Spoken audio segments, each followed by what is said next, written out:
ici votre chaîne Programmeur Dela. Aujourd'hui, nous allons voir les variables et leurs déclarations en langage C.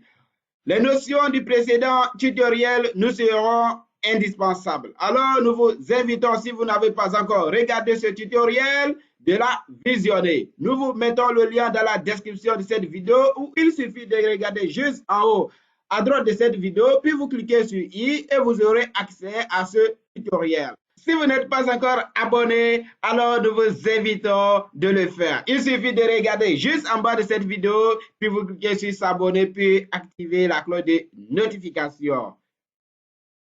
Si cela est fait, alors nous pouvons continuer sans aucun souci. Variables et leur déclaration en langage C. Une variable est une donnée que l'on stocke de façon temporaire en mémoire et elle est identifiable par un nom et possède un type ainsi qu'une valeur. Quant à ce qui concerne la déclaration de la variable, cela consiste à demander à la machine la permission d'utiliser la mémoire. Et nous allons voir comment va se passer cette déclaration. La syntaxe est la suivante. Vous précisez en tout premier lieu le type de la variable. Vous précisez en tout premier lieu le type de la variable.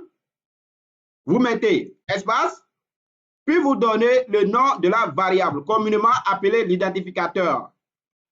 Le nom de la variable. Une fois que vous donnez le nom de la variable, c'est bon, vous avez fini votre déclaration. Je rappelle, vous avez le type de la variable, vous mettez un espace suivi du nom de la variable ou encore l'identificateur et vous mettez un point virgule à la fin. C'est comme ça, la déclaration se fait. Et concernant les types de variables, dans le précédent tutoriel, nous avons vu ces différents types. Maintenant, le nom, c'est vous qui donnez le nom que vous voulez, le nom que vous voulez à votre variable. Pourquoi faut-il donner le nom?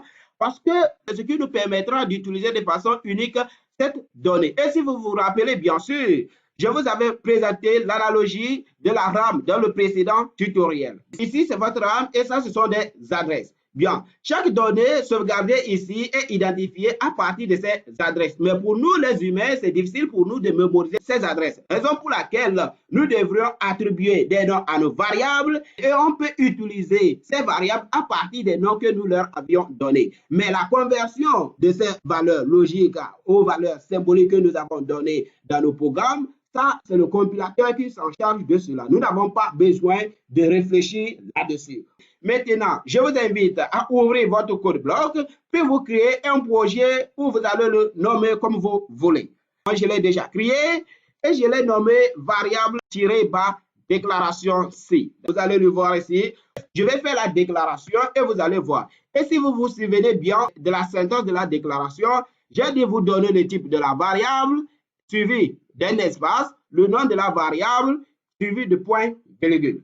Moi, je vais déclarer une variable qui va me stocker l'âge d'une personne. Et l'âge d'une personne est de type entier. Et la syntaxe de la déclaration nous dit quoi? Il nous dit de préciser le type de la variable. Je précise int, qui veut me dire c'est un entier. Voilà. Maintenant, je vais donner le nom à la variable. Et le nom que je dois donner doit être un nom significatif. C'est-à-dire, le nom doit refléter ce que je vais sauvegarder dans cette variable. Alors, moi, je dis âge personne. Et je fais point virgule. Maintenant, si nous voulons sauvegarder sa taille, vous convenez avec moi que la taille d'une personne est un réel. Alors, vous lui donnez le type flottant. D'accord? Vous lui donnez le type flottant, vous mettez un espace, puis vous donnez le nom de la variable. Moi, je vais lui donner comme taille personne. Et vous mettez point virgule à la fin. Voici, lorsque vous voulez sauvegarder une variable qui doit être de type float, alors vous précisez type float, vous précisez le nom de votre variable.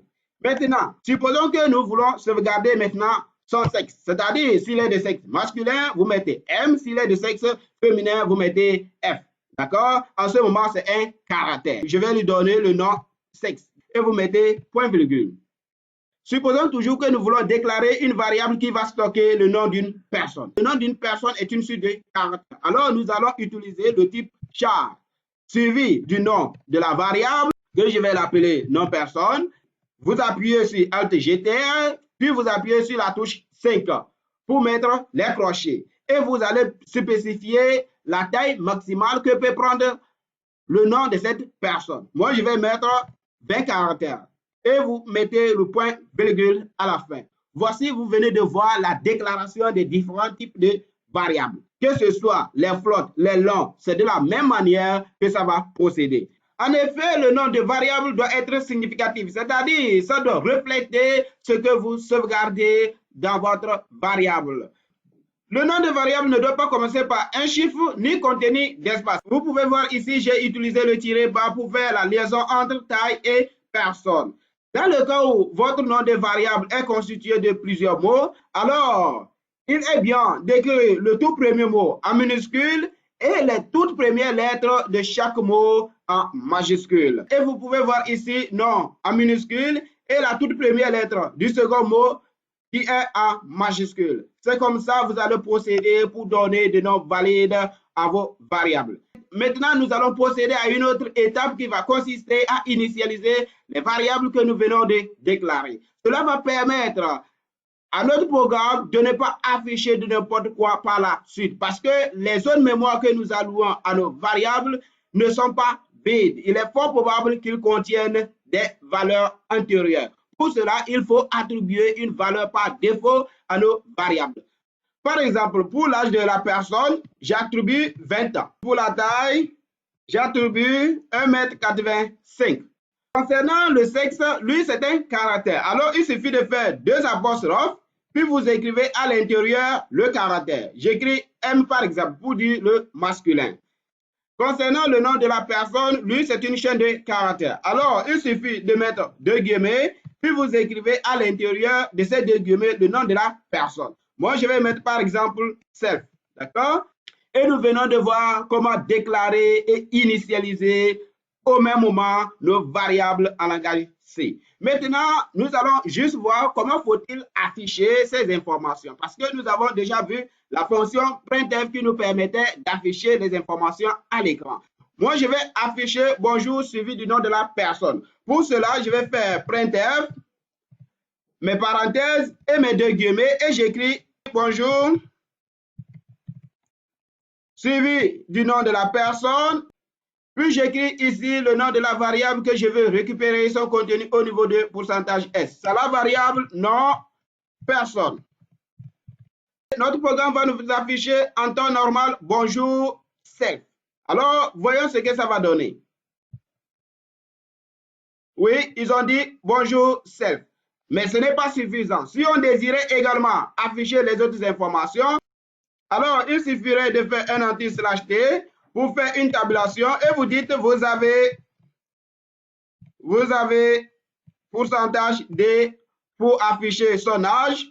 Vous faites également un anti/t pour faire la tabulation et vous affichez 1. Ici, nous voulons afficher son âge. Alors, vous venez ici, vous faites un virgule et vous donnez le nom de la variable que vous avez donné à son âge. C'est âge, personne. Point virgule, toujours à la fin. Maintenant, notre programme va nous afficher ici le nom de la personne et il affiche également son âge. Si c'était son sexe qu'on voulait afficher, on devait mettre pourcentage C là. C'est comme ça que vous allez procéder pour afficher vos différentes variables. Il est à noter que la suite des formats que vous donnez dans les guillemets doivent correspondre à la suite des variables que vous donnez après les guillemets. Notre programme, cette fois-ci, il va nous afficher bonjour, le nom de la personne et il donne aussi son âge. Ça serait bonjour self, vous avez 20 ans. En temps normal, c'est ce qu'il va nous afficher et nous allons voir ce qu'il va donner. Oui, il dit bonjour self, vous avez 20 ans et c'est bien. Nous voici à la fin de ce tutoriel. Concernant les utilisateurs de téléphone, nous vous invitons à lancer votre application CCP Droid ou autre, puis vous créez un projet. Si vous rencontrez des difficultés dans la création de votre projet, alors nous vous conseillons de regarder le tutoriel qui vous montre comment créer votre tout premier projet et le problème serait résolu. Une fois que c'est fait, vous recopiez exactement ce que nous avons fait ici et vous pourrez exécuter sur votre téléphone. Il est à noter qu'il ne faut pas inclure cette bibliothèque. Vous laissez cette bibliothèque sans quoi votre programme ne va pas s'exécuter. On vous dira que le fichier n'a pas été trouvé. Malgré tout, si vous rencontrez des difficultés, alors vous pouvez mettre un petit commentaire et on saura quoi faire. Pour finir, je vous invite à liker, commenter, à vous abonner si ce n'est pas encore fait et partager la vidéo à vos amis. Et n'oubliez surtout pas d'activer la cloche de notification pour être informé à la publication de chaque nouveau tutoriel. Je vous remercie.